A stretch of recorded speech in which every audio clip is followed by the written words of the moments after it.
Hello students, welcome back my YouTube channel.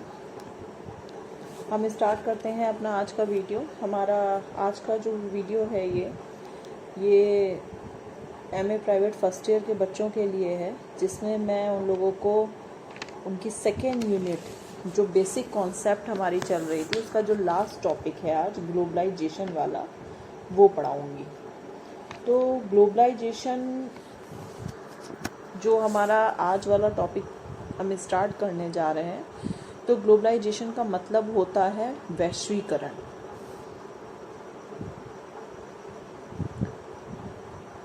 Globalisation का मतलब हो गया वैश्वीकरण। लेकिन अब ये वैश्वीकरण क्या होता है? तो वैश्वीकरण शब्द जो है वो अंग्रेजी भाषा के ग्लोबलाइजेशन शब्द का हिंदी रूपांतर है। वैश्वीकरण को हम भूमंडलीकरण भी कहते हैं। इन दोनों शब्दों का अभिप्राय एक ऐसी प्रक्रिया से है जिसमें आपस में दूरी रखने तथा अन्य प्रकार के अवरोधों को दूर कर संसार के सभी व्यक्तियों को अधिक से अधिक निकट आने तथा अंतःनिर्भर रहने पर बल दिया जाता है। वैश्वीकरण के अर्थ को अगर हम और थोड़ा अलग तरीके से समझने की कोशिश करें तो वैश्वीकरण का शाब्दिक अर्थ जो है वो स्थानीय या क्षेत्रीय वस्तुओं या घटनाओं के विश्व स्तर पर रूपांतरण की प्रक्रिया है।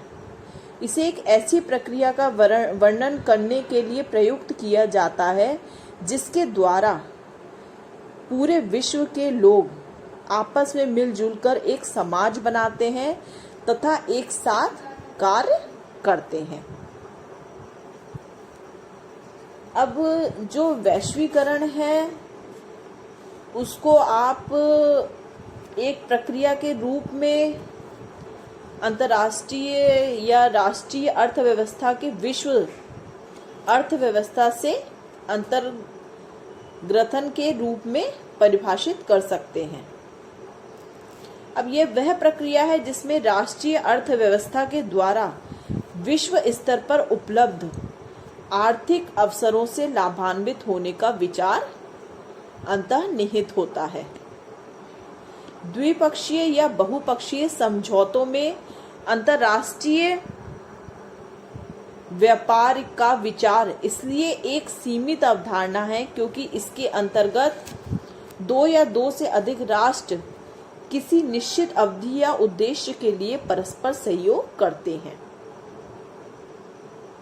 अब वैश्वीकरण जो है वो एक ऐसी व्यापक अवधारणा है जिसका मौलिक यह है कि प्रत्येक राष्ट्र को विश्व स्तर पर उपलब्ध अवसर, संसाधन, ज्ञान और तकनीकी सुगम रूप से उपलब्ध होनी चाहिए।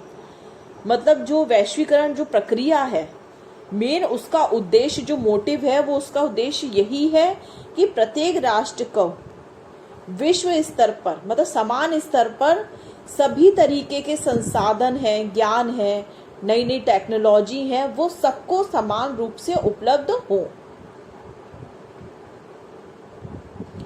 विश्व स्तर पर उपलब्ध सुविधाओं तक प्रत्येक राष्ट्र की पहुंच तभी संभव है जब विभिन्न राष्ट्रों के मध्य पूंजी, तकनीकी, मानव संसाधन, कच्चे माल तथा निर्मित वस्तुओं का आवागमन जो है पूर्ण रूप से संपादित हो सके। या अन्य शब्दों में हम कह सकते हैं कि विश्व स्तर पर बाजार शक्तियों की क्रियाशीलता में कोई अवरोध नहीं होनी चाहिए। अब जो वैश्वीकरण की प्रक्रिया है उसके अंतर्गत यही देखा जाता है कि जो भी राष्ट्र हैं उनका आपस में मिलजुल कर वो हर तरीके के अवसर को, संसाधन को, ज्ञान को, तकनीकी को आपस में एक दूसरे से मिलजुल कर बांट कर चल सके, जिससे पूरे हमारे विश्व का जो है वो हर फील्ड में, चाहे वो आपकी टेक्नोलॉजी की फील्ड में हो, चाहे आपकी नॉलेज की फील्ड में हो, हर फील्ड में हमारे जो राष्ट्र है उसको फायदा हो। अब जो वैश्वीकरण की डेफिनेशन है उसको पूर्ण रूप से समझने के लिए कुछ जो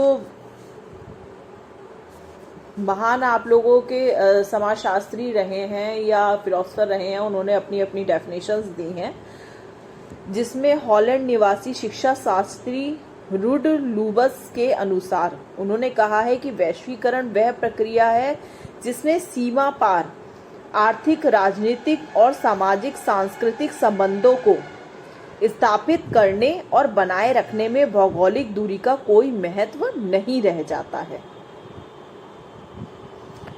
अब जो रूड लूप जी थे उन्होंने बोला है कि वैश्वीकरण वह प्रक्रिया है जिसमें सीमा पार आर्थिक, राजनीतिक और सामाजिक सांस्कृतिक संबंधों को स्थापित करने और बनाए रखने में भौगोलिक दूरी का कोई महत्व नहीं रह जाता है।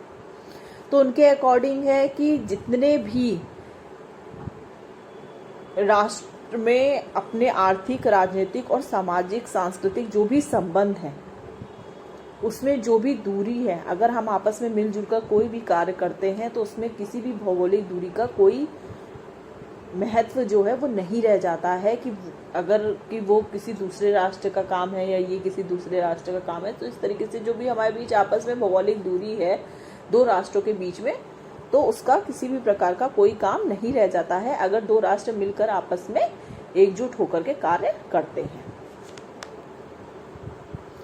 सेकंड है, प्रसिद्ध समाजशास्त्री एंथोनी गिडेस के अनुसार वैश्वीकरण दूरी और समय को सीमित करने का प्रयास है जिसमें संप्रेषण के माध्यम से तुरंत ही पूरे विश्व में एक साथ ज्ञान एवं संस्कृति का आदान प्रदान किया जाता है।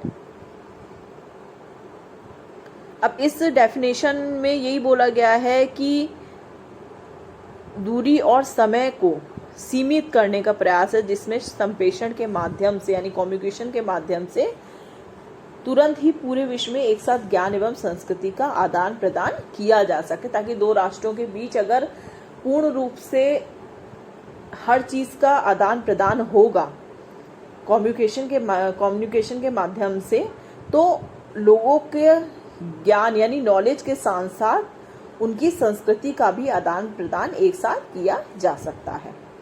थर्ड डेफिनेशन है हमारी डेविस, हेल्ड और एंथोनी मैकग्रा के अनुसार। तो वैश्वीकरण को एक ऐसी प्रक्रिया के रूप में मान्यता दी जा सकती है जिसके माध्यम से भूमंडलीय सामाजिक संबंधों और आदान प्रदान को अच्छी तरह से अंतर महाद्वीपीय और अंतर क्षेत्रीय क्रियाओं, अंतः क्रियाओं तथा शक्तियों के आदान प्रदान वाले नेटवर्क के रूप में बदला जा सकता है।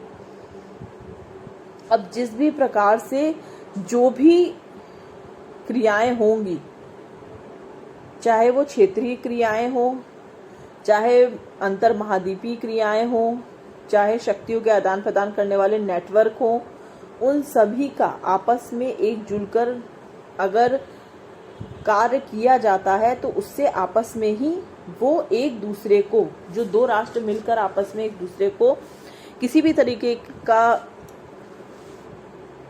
ज्ञान प्रदान करना चाहते हैं तो वो आपस में शक्तियों के आदान प्रदान वाले नेटवर्क के रूप में एक दूसरे से मिलजुल कर कार्य को पूर्ण कर सकते हैं।